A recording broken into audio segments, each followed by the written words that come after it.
So what I wanted to talk about today is that, I mean, when Bahar asked me to come here and do the talk, I think I was trying to find something different, and I think there is a lot of very good talks about super strong entrepreneurs that scale companies and build businesses, and most of the time you find a lot of content around building businesses online.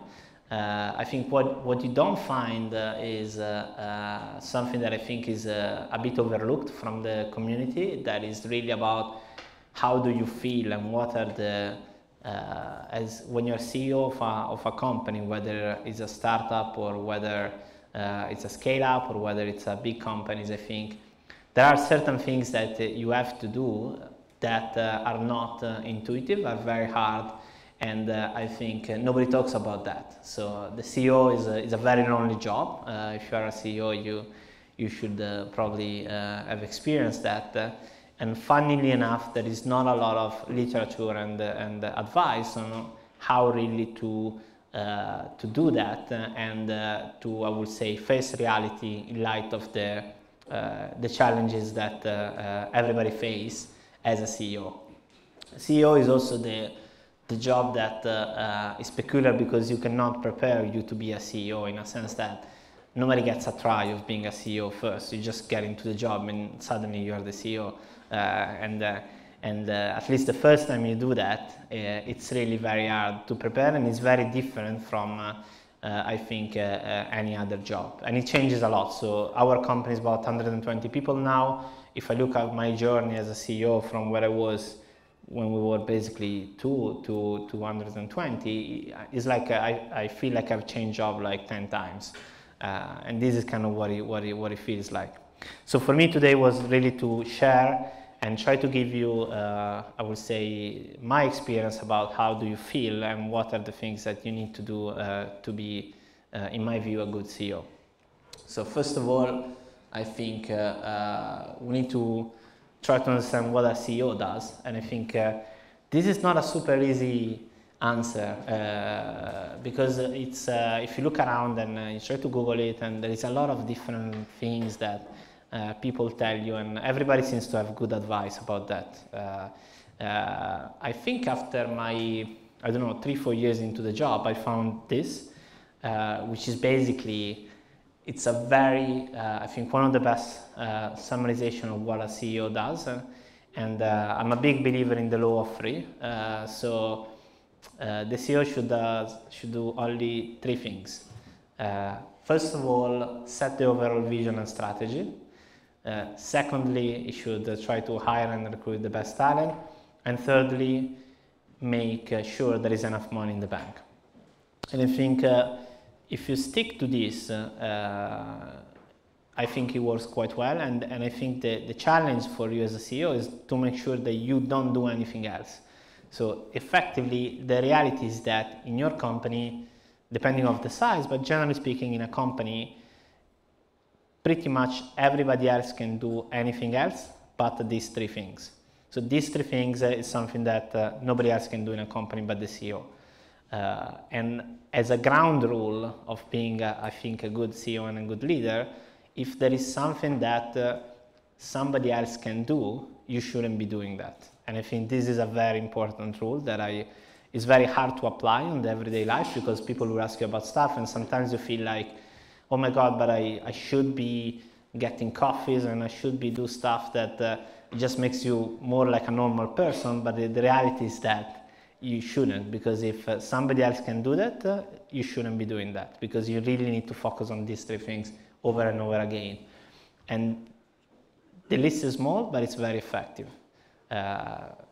So set the overall vision and strategy, recruit, hire and retain, and make sure there's always enough cash in the bank. And that's it. And that sounds very simple, but it's not. I think that is the beauty of this job. So now that we clarified what a CEO does, I think this is one of the best studies they've done at Harvard Business Review that actually shows how CEOs spend their time.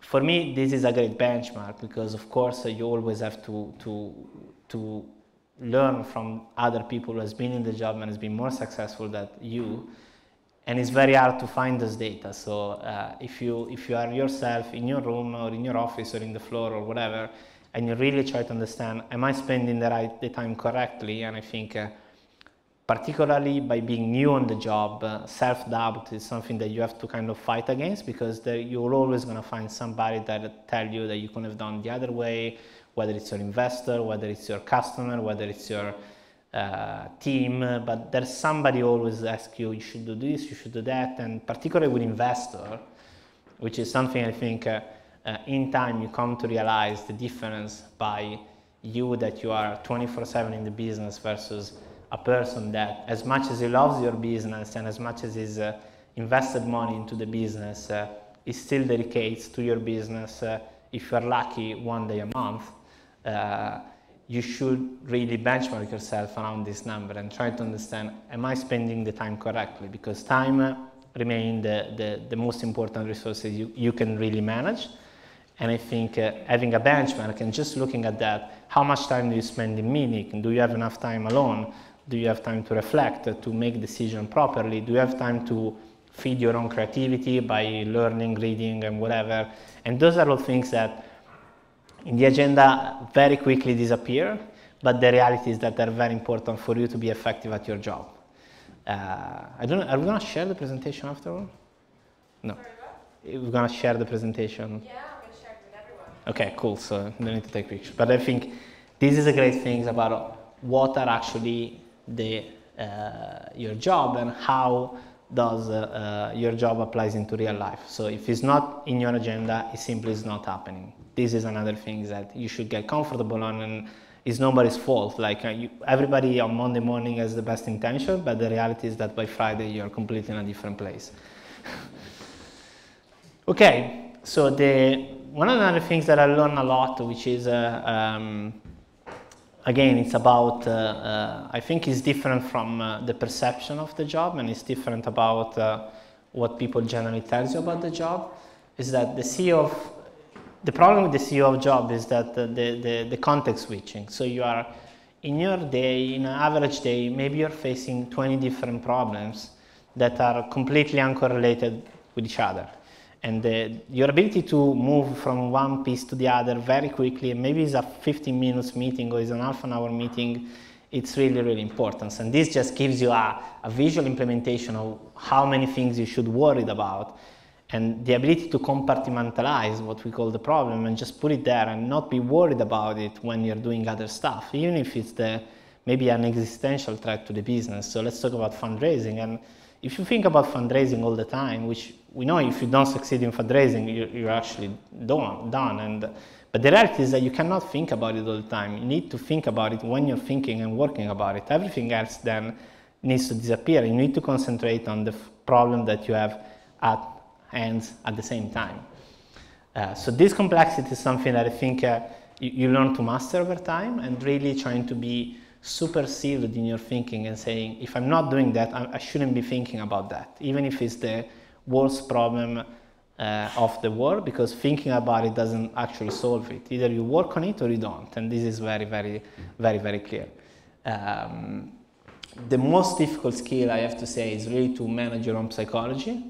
I think productivity, you can read a lot of study about this, but productivity really is related about your emotional and how you feel about it, and whether you are mindful in the moment. So if you got a bad news, the investor just turned you down, and I don't know, Sequoia called me and say he's not going to invest in me, he's going to invest in my competitor. First of all, already you should be happy about that you got to talk to Sequoia in the first place. But secondly, you might feel bad, and I think your ability to don't feel overwhelmed by it and like take your time to feel bad about it. We cannot say it today, but smoke a cigarette, but whatever, just go walk, do something, take it off your plate and restart. And I think so, manage your own philosophy. You can really spend the day being unproductive at your desk, looking at the screen because you feel sad, you feel overwhelmed, you had a problem, and your ability to really kill that and restart, whatever is your methodology, and I think any one of us has a different way to do that, it's really, really important, and it has a huge impact on your productivity level. Because the problem, generally speaking, is not about your peak productivity level. Everybody's very productive when he's focused and when he's there in the moment and when he feels like it and when he's well, I would say, I don't know, he likes the problem to solve, and that's easy. The problem is keeping your productivity level constant for 10 years, which is generally the time that you have to do for running a business and making up a serious company. And I think this is very important. So managing your own psychology is really, really important. And I think this because if you look at sports and athletes, they do a lot of training to do that, particularly racing car driver. There is a lot of good stories and good interviews where you hear Senna saying how one of the key for him to win was really managing, concentrating across all the race and not just the first 5 minutes or the last 20 minutes. And I think this is very important. I think, of course, you have to take care of yourself. This is kind of table stakes, but I think it comes down to the fact that building a company takes a long time, and I think anybody that tells you that it's different, it's lying, because I think the vast majority of companies takes a lot of time to really be successful, and that's okay. And the reality is that if you don't take care about yourself, about your family, you start, again, your productivity level just goes down. You cannot make good decisions, you be rushed to colleagues, you just don't manage properly people, and so it's very important to find the time. And I think it's much better to work 20% less at a higher productivity level than do the opposite. And I think this is also something that I think today people are starting to talk about it and really look at productivity, not just the amount of hours you put into your everyday jobs, but 10, maybe 15 years ago, it wasn't the case. So it's just how much hours do you actually work.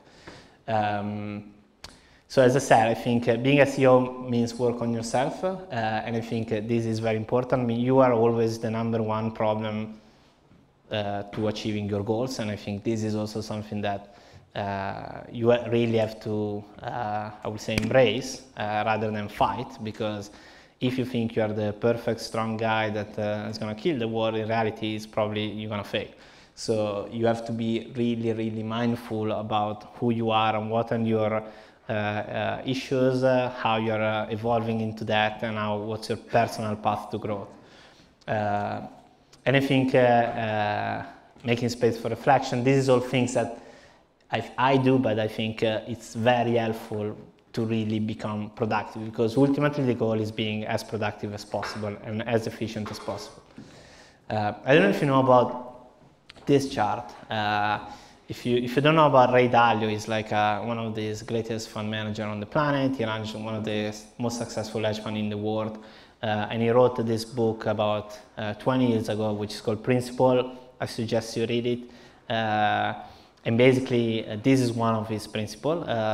And he basically says, pain plus reflection equal progress. So I think in summary, this is basically what gets you to learn things. It's about your ability to learn. And I think if you look at the inner reasons for self-motivation, generally learning and development is higher than money or success. So your ability to take pain, making bad decisions, or whatever it is that could make you feel bad, whether again it's an investor, it might also be just your investor saying, hey, you should have done this marketing email differently, and I mean, it's probably right, and you're there, fuck, no, you should have done it, and then you feel like I should have managed different, and you're kind of starting this cycle of self-doubt. Am I really the right guy for the job? Am I going to succeed? And but I think the point is, if you reflect on that and take the pain and take the lesson learned, this is how you progress. And I think this is very, very useful, because it's much more close to reality than whatever else there is around. Okay, so CEO manages and needs to be managed. I think this is something I wanted to pass to you. I think there is a great book that I'm sure you've read about the other things But hard things is that you have to focus on basically people, product, and profit in this order. So people remains your number one priority, but you have to, let's call it talent, is even better than people. I think talent is very fragile and needs to be worked on a lot. So there's nobody that you're not gonna hire the super stellar designer, and even if you do, maybe you still have to manage him according to your company value, what you want to achieve, and setting him the right objective. So since your time is not a lot, you can't focus on underperformer, and this is another something that it might be a bit painful to do it at the initial stage of your career, but the reality is that you need to put time where you have the highest throughput possible, and focusing on the people who actually are strong and fast and motivated is how you get there. Of course, you need to give constant feedback. That's again fairly easy to say. I think it's not easy to do because you have to do it in a way that doesn't come across as parenting, but is actually leading, which is a bit of a difference sometimes, and particularly if you are the youngest guy in the room, that becomes very hard, and how to do that effectively, it's something again that starting I think from a position of being humble, it's very, very important. I think it's really important that you are inspired by people that have different challenges to you, which means that one of the biggest lessons that I've learned is that I mean, delegating, which is letting go and delegating, particularly if you are your own company, is very, very hard. I think it's emotionally hard because when your company makes a mistake and you are the CEO, it's like you feel that that's me, that's my fault, and it is your fault, but the reality is that you cannot control everything that happens. So you have to absorb the fact that your company is gonna execute with worse quality than what you personally you think you should be able to achieve, and this is something that generally speaking you have to accept, and I think for me for one of the hardest things, because when you're running the business, when you're starting from zero and you start from zero, you realize that zero is really zero. It's like there's nothing, and so you have to build on stuff and you focus on quality and make sure everything is perfect, and you put in your 60 hours a week for 5 years to try to get to the next step, and then suddenly a junior guy that doesn't seem particularly interested in your business do a big mistakes that I don't know, put customer at risk or whatever. He sends once one guy sent an email to like 10,000 customers with their email address in clear, which was clearly a super big mistake, right? And then you start to think, how can I do it? But ultimately, the point is that I think you have to accept those stuff and making sure that when you're delegating, you by default accept that the other person is gonna do that stuff differently, and that might lead to a different outcome. Which brings me to this chart, which is very, very, again, interesting for me, very simple but very revealing, and it really shows you that when you set a goal, I don't know, I want to IPO in 5 years, then you have to think about how do I get to those goals in terms of what, in this case, Ray Dalio calls the machine, right? And the machine is composed of two things, people and design, which means process, basically. And there's not much else that you can control.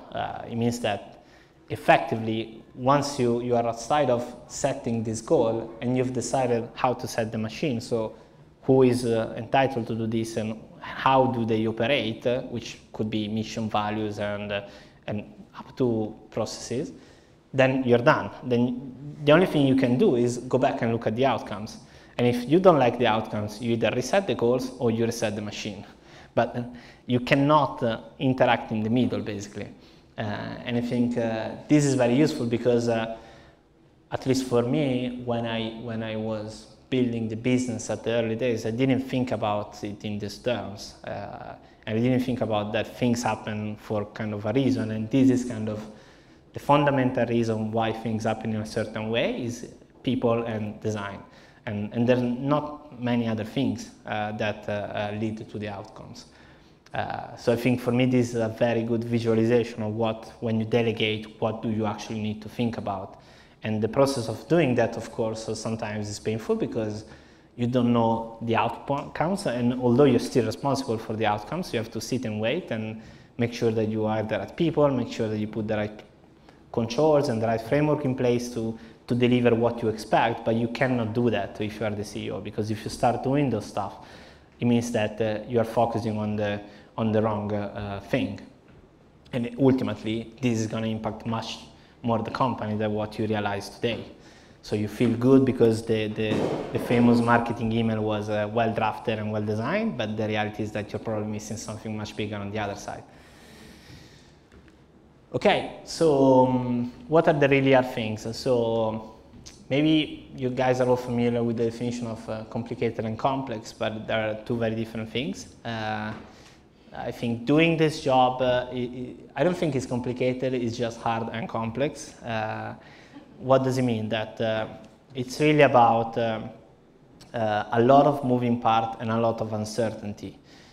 So if you put everything on the table, all the problems are solvable. I mean, I don't know if anybody's building rocket ships, but the majority of the businesses that we do solve basic problems, and in each one of them there are kind of easy challenges taken in isolation. The problem is putting everything together and managing them in the context of a changing environment and uncertainty and people that makes it really hard and complex. But it's not complicated, it's really complex.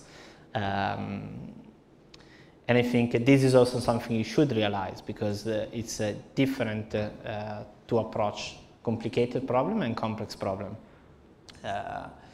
So what are, I think, on a day-to-day basis, what is your biggest challenge is then to execute that and to make sure that you, as a CEO, you can really focus on the three most important things: setting the vision, hiring the people, and making sure the money in the bank. And the first thing is really kind of easy, but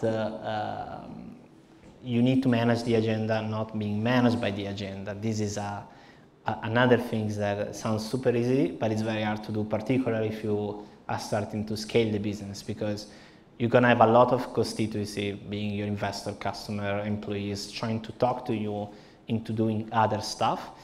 And I think the purpose of leadership, and you have really to be focused on saying, this is what I want to achieve, whether it's my quarterly goals, whether it's my weekly goals, whether you do OKRs, whatever is the process that you want to follow, but we have to really be very, very strict on driving the agenda and not being driven by the agenda. So this is very, very important.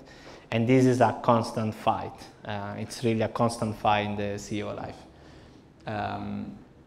I think changes is it's what you are there for. So as a CEO, you will find yourself constantly pushing the organization to the next level.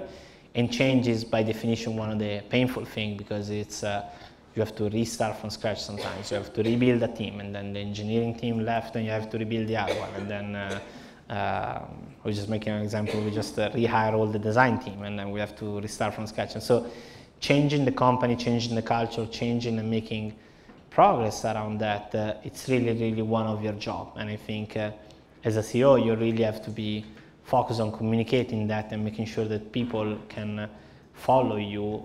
And even if for you it might be a very painful process, because you're changing a structure that you have built that it takes you maybe 2 years to do, it's really important that you do it and push people to do that. And ultimately, I think the making progress amidst chaos is like, I think as a CEO, you have to move forward whatever it takes. And I think this is also very important in a sense that you need to feel that you can move forward, and even if you don't know what's is going to be the next thing to do, or you're unsure about it, you need to make a decision, and ultimately your job is to make those decisions. And most of the time, I'm sure you hear this a lot, but not making a decision is more expensive than making the wrong decision. So I think making sure that you can control yourself, relax, kill your self-doubt and stop listening to your investor for 10 minutes and just make your own decision and move to the next step. And I think this is, from a day-to-day basis, is what actually you have to do, and what I think if you focus on, you can really be much more successful in your job. I think that's it. So, thank you so much. Thanks a lot.